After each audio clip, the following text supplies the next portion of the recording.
Queridos irmãos e irmãs, meus amados catequistas, povo de Deus,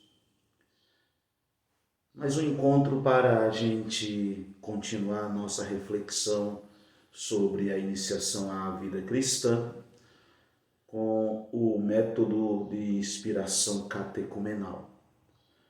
Nós já estamos avançados, não é, nesse nosso projeto básico de formação e estamos dando os nossos passos.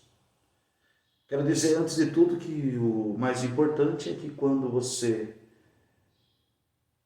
for assistir e participar desse encontro, você deixe lá o seu comentário, deixe também deixe o seu like, né? O seu okzinho lá para, para que o YouTube reconheça que você gostou do vídeo. Bom, então esse é o grande pedido. E claro, você pode e deve compartilhar esse conteúdo com todo mundo, deve se inscrever no nosso canal. É bom que você se inscreva. Tanto mais gente estiver juntos nesse projeto de trabalho, de evangelização, tanto mais a gente atinge o coração e tantas outras pessoas. O Senhor tem colocado muito forte no meu coração que nós precisamos evangelizar o mundo. E a evangelização ela acontece com algumas características, né? Uma delas é o conhecimento de Deus. Nós precisamos conhecer aquele de quem nós falamos. Ele nos deu a possibilidade, claro, de falarmos dele, mas também nos deu a possibilidade ainda maior de sabermos dele. E ele vai se mostrando a nós, né? A própria igreja, né? Ela vai dando através do seu magistério os caminhos para o conhecimento de Deus, para que todos nós tenhamos uma fé com razoabilidade, não é? Sairmos do senso comum e darmos passos na nossa fé para entrarmos hoje, né? Darmos passos no senso que nós chamamos de senso crítico, né? É a razão da nossa fé. No processo de iniciação à vida cristã, não é diferente, nós precisamos dar passos. E durante todos esses encontros nós temos dito que nós precisamos sair da catequese, daquela catequese mais doutrinal para uma catequese agora com inspiração catecumenal, uma catequese que leve a pessoa a ter uma experiência de Deus. Primeira coisa, né, a gente sempre começa dizendo isso, que nós precisamos fazer com que o nosso catequizando tenha uma experiência de Deus. Mas como é que eles terão uma experiência de Deus? Quando o catequista também teve e passou por essa experiência e refaz essa experiência no cotidiano da vida. Falamos de tantas coisas, não é? Falamos dos tempos, das etapas, falamos a catequese com quem? E vamos dar passos hoje ainda mais nesse itinerário de iniciação à vida cristã. Lá no comecinho nós dissemos o que é iniciação e agora nós vamos dar passos nessa iniciação falando que ele é um itinerário complexo, não é? Ele é complexo, mas não é impossível de ser aplicado e, na verdade, ele tem algumas facilidades para a sua aplicabilidade. Hoje queremos trabalhar com quem essa iniciação lida, né? Que trabalho a iniciação faz, como ela lida com essas realidades. Ela lida com a história de vida dos iniciados, ou dos episcopos, com a história de vida dos iniciandos. Primeira coisa, né? Isso que é importante demais. A catequese de iniciação, ela trata cada pessoa na sua individualidade. Isso aqui é talvez a novidade, não é? Uma das novidades da catequese de iniciação à vida cristã é justamente tratar a pessoa na sua individualidade. Não se trata de grupos, Se trata de pessoas na sua individualidade.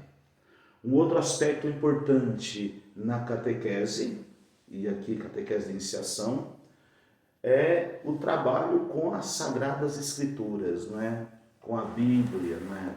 O catequista precisa ser o homem e a mulher, o jovem, da palavra. Ele precisa ter um zelo, uma adesão, um trato com a palavra de Deus. Ele precisa ter uma paixão pela Sagrada Escritura.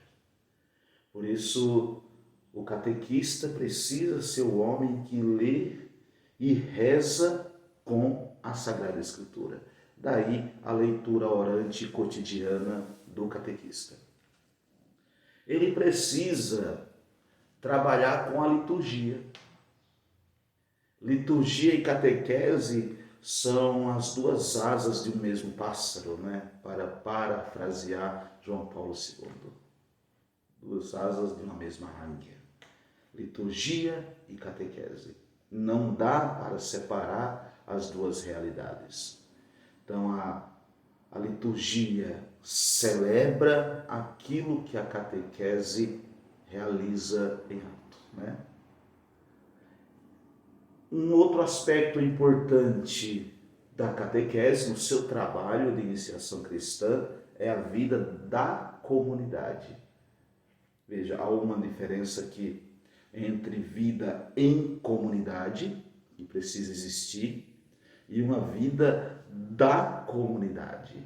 Esse catequista precisa saber, por observação e por estar inserido na comunidade, como é a vida dessa comunidade, qual é a realidade dessa comunidade. Você que está na comunidade desde pequenininho, né? Porque normalmente os nossos catequistas, eles nasceram na comunidade. Salve aí as realidades que mudaram, né? Que vieram para a paróquia de outras realidades e foram se inserindo na vida da comunidade. O catequista, por natureza, ele está inserido dentro dessa comunidade e ele vai tratando da vida da comunidade como sua. Por isso, o trabalho de iniciação tem a ver com a vida da comunidade. Entende que um dos agentes da catequese é a comunidade? Ou, aliás, o principal agente da catequese é a comunidade. E o sujeito da catequese é o catequizando. Tá bom? Só para a gente lembrar do último encontro. Outro aspecto importante nesse itinerário é o confronto com as necessidades e os desafios da realidade. As necessidades e os desafios da realidade. Em tempos recentes, né, no tempo de hoje, é você confrontar a realidade, por exemplo, da pandemia com a necessidade de evangelizar nesta pandemia. Não dá para abandonar a evangelização nesse tempo. A necessidade da evangelização, ela se estende em todo e qualquer tempo. Agora, o desafio, por exemplo, de evangelizar num tempo de pandemia é que precisa ser encarado. Como nós vamos realizar, por exemplo, a evangelização, a catequese com inspiração catecumenal nesse tempo. E aí você vai olhar para a sua realidade, vai olhar para a sua comunidade e vai perceber como fazer esta evangelização nesse tempo, né? Os catequizandos e os catecúmenos, que são duas coisas, né? Nós já sabemos, catecúmeno é aquele que não foi batizado, catequizando é aquele que já foi batizado, né? E o catecúmeno, ele deixa de ser catecúmeno quando ele recebe o batismo, tá? Aí ele passa a ser um novo filho, né? Um neófito. Esses catequizandos, eles precisam de algumas coisas próprias do catequista. Uma coisa própria do catequista que o catequizando olha e olha com muita seriedade é o testemunho que ele dá. E o testemunho que ele dá da missão e do discipulado. Não nos enganemos, minha gente, os nossos catequizandos olham muito para nós. Por exemplo, nós dizemos assim que nós precisamos estar na missa. Mas o catequizando vai numa missa, o catequista não está. Vai noutra missa, o catequista não está. Vai numa terceira, ele não está. O catequista perde a credibilidade frente ao catequizando, porque ele está dizendo uma coisa e fazendo outra. Ele perde a credibilidade frente ao catequizando. Entendeu? Por isso, o discipulado, o seguimento de Jesus. Outra questão importante é o seguimento de Jesus. Dizemos para seguir Jesus Cristo, mas as nossas ações não condizem com aquilo que falamos no trato do seguimento.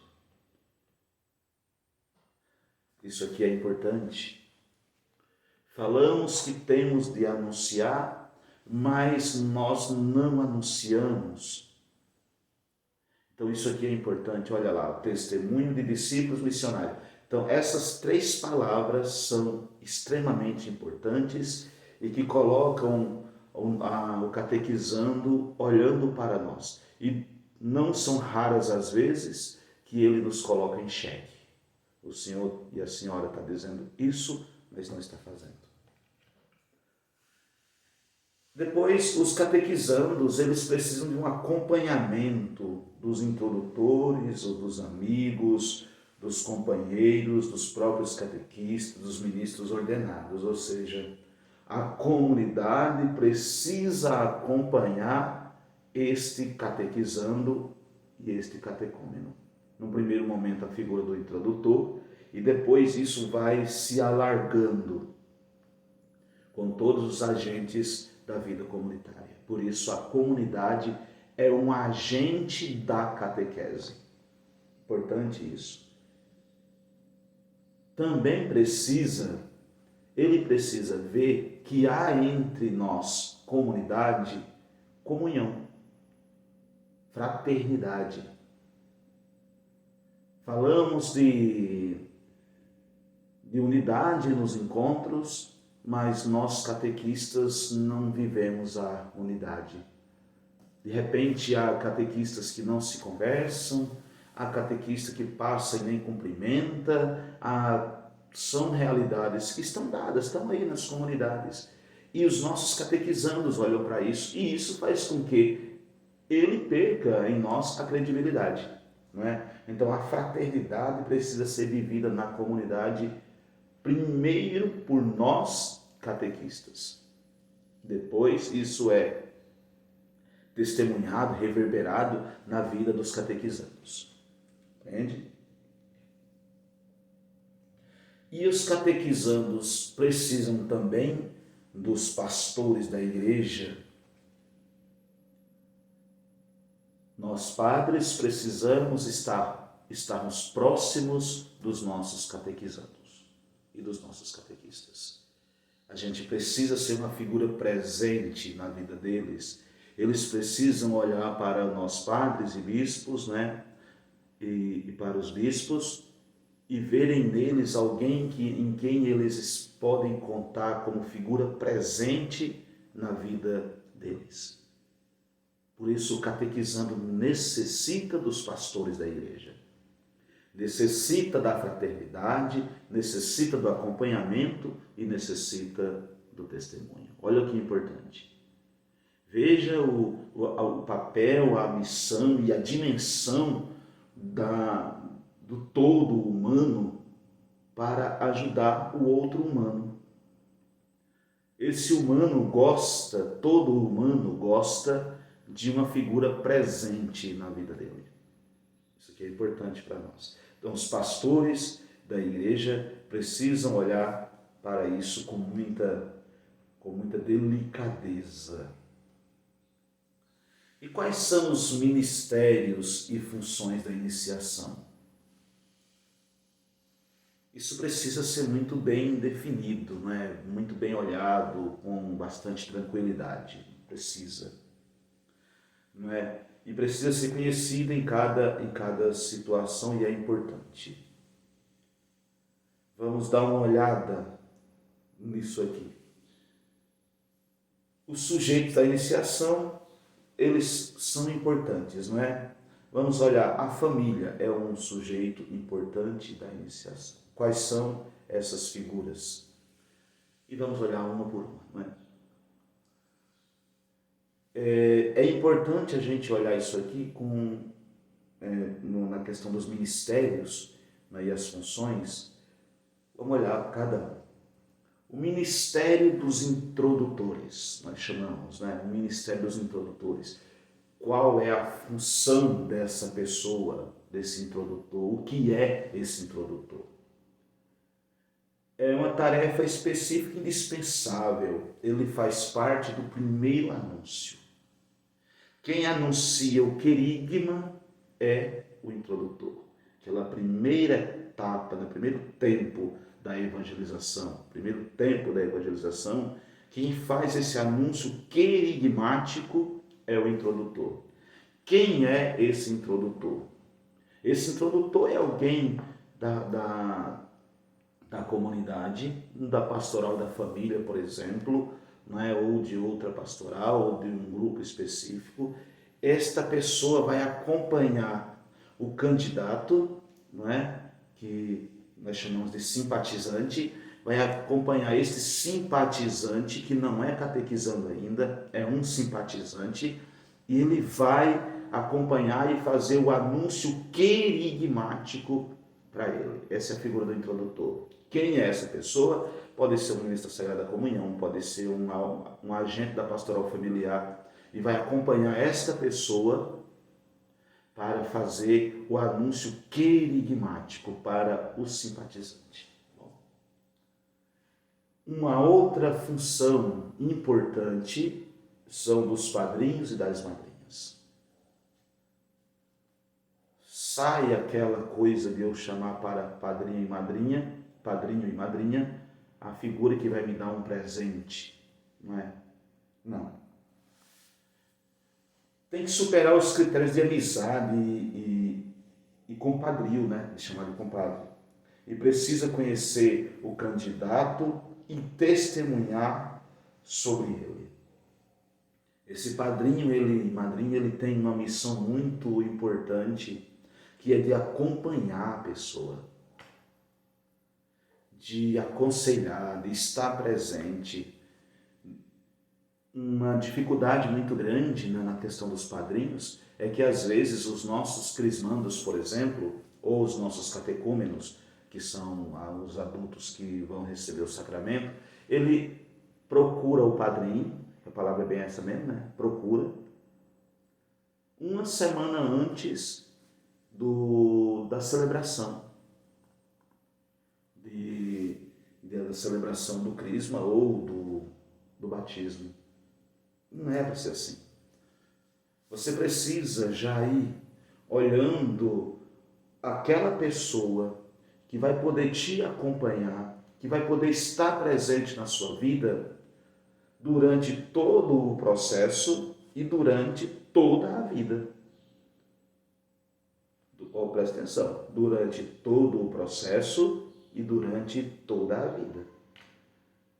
No processo catecumenal, ele vai estar presente em celebrações, em entregas de ritos, ele vai estar ali testemunhando tudo isso e acompanhando. E quando de repente o catequizando não estiver fazendo aquilo como deveria, né, na caminhada de fé, o padrinho é aquele que vai trazer. Às vezes nós cometemos um risco danado, porque nós arrumamos um padrinho que ele mora muito distante da gente, ele não vai te acompanhar, não vai acompanhar o nosso catequizando. Então, essa orientação nós catequistas precisamos fazer para que os nossos catequizandos, não é, eles encontrem padrinhos que estejam verdadeiramente presentes na vida de cada pessoa. Bom? Outras pessoas e funções que precisam estar presentes na vida são as famílias, que são os principais e os primeiros educadores na fé. Eles integram o processo de catequese, tanto de adultos como de criança, considerando, né, fazendo as suas considerações sobre as dificuldades com relação à vida de fé da família. Né? Insiste na colaboração da pastoral. Por isso há uma insistência, né, na colaboração da pastoral familiar.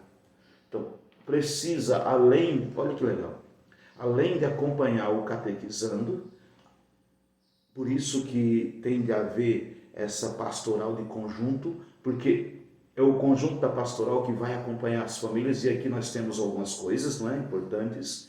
A pastoral familiar, por exemplo, ela vai acompanhar essa família. A pastoral de noivos, a paróquia que tem, vai acompanhar essa família. A pastoral da criança vai apontar algumas realidades dessa família, não é?